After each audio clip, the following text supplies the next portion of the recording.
Մայրբույի սոցիոլոգիայի ֆակուլտետի նախաձեռնությամբ կրթությունը եւ հետազոտությունները թվային դարաշրջանի հասարակություններում խորագրով միջազգային գիտաժողովը մեկ հարկի տակ է միավորել գիտնականների, դասախոսների եւ հետազոտողների տարբեր երկրներից քննարկելու բարձր տեխնոլոգիաների դերն ու նշանակությունը կրթական եւ գիտական միջավայրում։ Գիտաժողովը նվիրված է ԵՊՀ հեռավար ուսուցման լաբորատորիայի 20-ամյակին։ Արդեն 2 տարի է մշակել ենք հեռավար ուսուցման բոլորովին նոր դասընթացներ, այդ մշակումները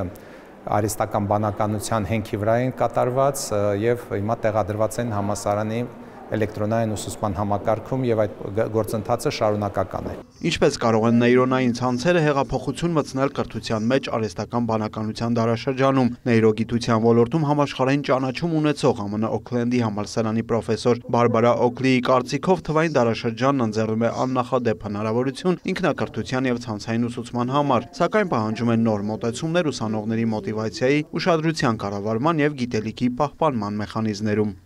Որն է կրթության ապագան, երբ համատեղում ենք նեյրոգիտության, հոգեբանության եւ տեխնոլոգիայի ձեռքբերումները, յուրաքանչյուր սովորողի համար ստեղծելով անհատական կրթական ուղի։ Թվային միջավայրում սովորողը բախվում է տեղեկատվական հոսքի ճնշման եւ ուշադրության պակասի։ Հենց այստեղ է, որ մեզ անհրաժեշտ է կիրառել գիտականորեն հիմնավորված մեթոդներ, սովորելու գործընթացն ավելի արդյունավետ ու ներառական դարձնելու նպատակով։ Թվային դարաշրջանը բերում է ինչպես նոր հնարավորություններ, այնպես էլ նոր մարտահրավերներ, հատկապես կրթության որակի եւ գիտելիքի արժեվորման տեսանկյունից, ընդգծում է Երևանի պետական համալսարանի ռեկտորը։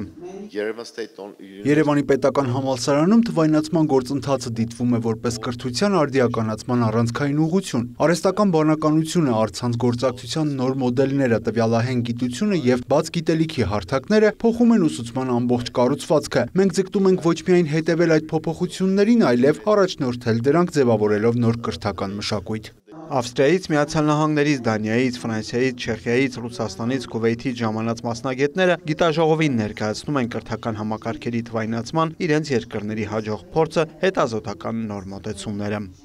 Ուրիր Մկրտչյան, Արամ Հարությունյան, լուրեր։